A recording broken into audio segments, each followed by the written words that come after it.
तो कई बार आपसे पूछ लिया जाता है कि भारत का जो प्राचीनतम पर्वत है, जब सबसे पुराना पर्वत है वो कौन सा पर्वत है, तो अरावली पर्वत है, जो कि कहाँ पर स्थित है, तो अरावली पर्वत जो है वो राजस्थान के यहाँ पर स्थित है। इस जगह पर आप देख सकते हो, ये आपकी लोकेशन है अरावली पर्वत की।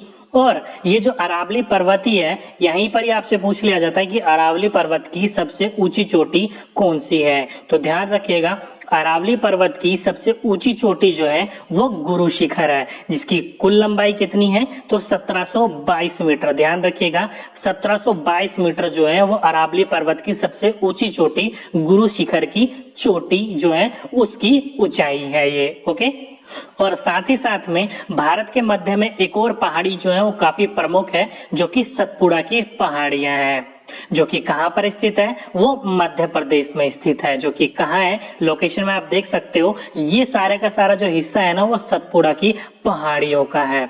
और आपसे पूछा जाए कि सतपुड़ा के पहाड़ियों में जो सबसे ऊंची चोटी है वो कौन सी है, तो ध्यान रखिएगा, धूपगढ़ जो है वो इसकी सबसे ऊंची चोटी है, जिसकी लंबाई कितनी है, तो 1350 मीटर जो है इसकी लंबाई है।